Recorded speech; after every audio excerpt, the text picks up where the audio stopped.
So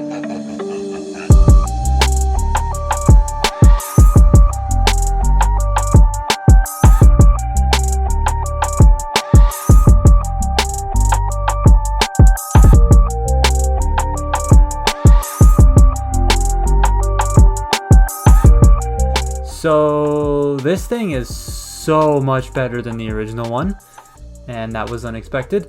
Hey, what's up? Today we have Studio Series Shatter version 2, or Jet Shatter, if whatever you want to call it, and damn, this thing is so much better than the original one.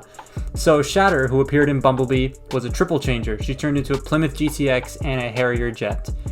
Because making triple changing deluxes would have been hell, they split the character into two figures, and we got a lackluster deluxe car former and this very, very good deluxe jet former. So much so that it has taken the spot of my favorite deluxe jet former of all time. But let's just talk about that. So the figure retails for about 20 to 25 bucks in the States, $30 Canadian. It's average deluxe height, so you know your general specs that you expect from a deluxe. And first, let's address the biggest problem that this figure has, the backpack.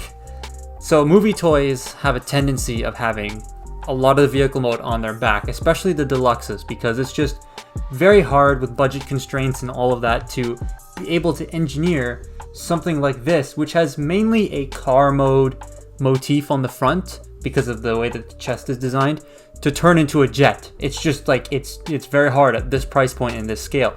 So there's going to be stuff on the back. One would also think that she would fall over because of this, but the massive heels help keep the figure standing, and I love that. I love that this figure, it looks very back heavy. You can put it in any pose and it stands up just fine.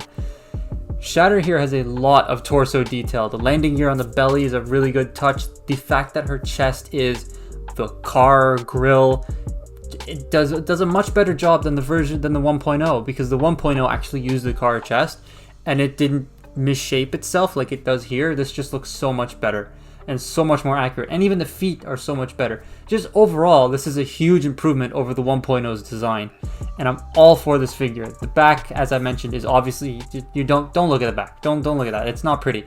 But overall, I love the way this figure turned out. When I bought this, I told myself to pick up just one deluxe. That was my choice between this and Studio Series Soundwave, and I'm happy I picked this over Soundwave. I mean, a lot of people have wanted me to do kibble fix videos on Soundwave, and from what I've seen, it doesn't look like he has a lot on him to remove. Plus, these figures are made of thinner plastic than the Generations one, so it's kind of hard to do that without breaking it. Especially Soundwave, it's just all clear plastic. Accessories are meh. That's really all I got to say about them. They're meh. Next to the version 1, it's just night and day. This thing is just so much better than the first version of this character. It's far superior. I mean, if you like the car mode one, more power to you. It's not very good, in my opinion. It's just the QC was horrible. I did make a video on how to fix a lot of the issues that Shatter had. So if you want to fix yours, and if you haven't fixed it yet, check out that video. Links in the description, carded at the top, all that sort of stuff. You know how YouTube works. And here it is next to Revenge of the Fallen Dirge, or at least the Dirge mold. Why? Well, you'll find out in the vehicle mode. I'll tell you why. And next to B, I refuse to open this thing. I refuse. I will not open it. This will not plague my shelf. I hate this figure. Articulation is standard minus the ankle pivot and waist joints that I've grown used to with Generations. But then again, Generations doesn't have to put as much detail and sculpt and engineering into their figures, because it's easier to make blocky figures turn into blocky vehicles than to make a figure that looks like a car turn into a plane. So I can understand why some sacrifices had to be made, because, you know, budget of this figure. Transformation is a bit of a pain in the ass, to be honest, but once you get started, it's fine, I guess.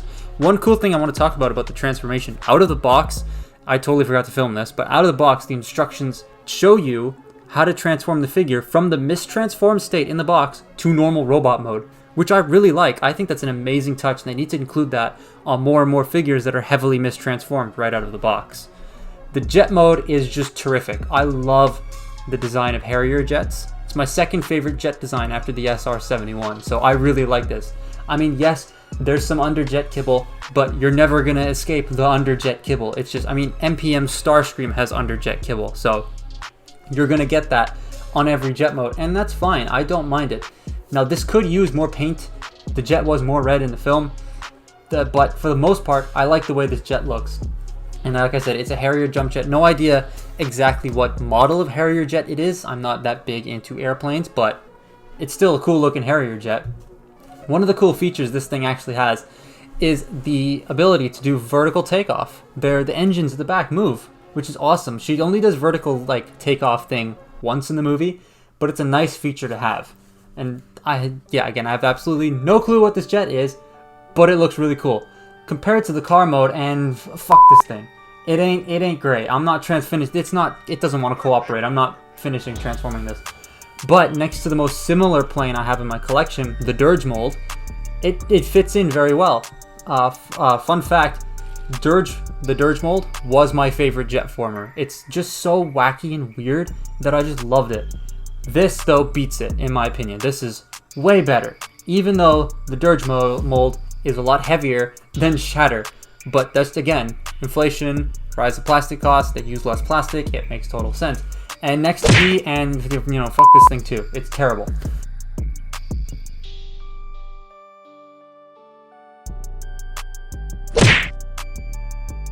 Overall, I love this figure. Yes, it has a lot of flaws, it is not perfect.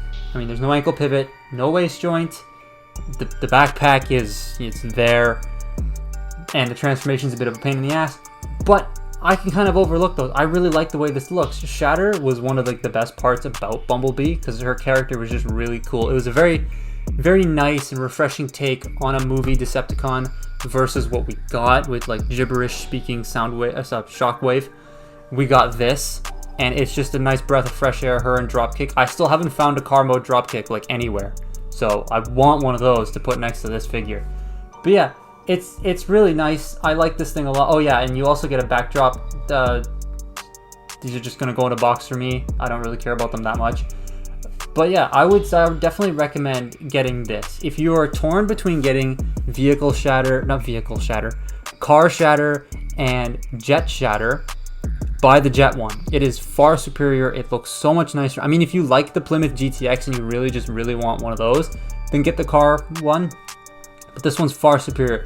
It has the more accurate face, the more accurate torso, the more accurate legs.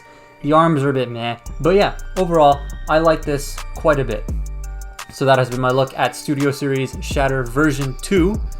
Follow me on Twitter and Instagram, links in the description. Patreon, also link in the description if you want to do that. And a coffee link, blah, blah, blah. All the YouTuber stuff that I don't really like saying. And I will see you in the next video. Goodbye.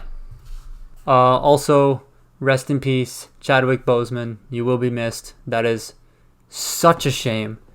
And yeah, everyone in my friend group and my family is sad about that. So rest in peace. You were an amazing actor. And yeah, that just sucks. Anyways, goodbye.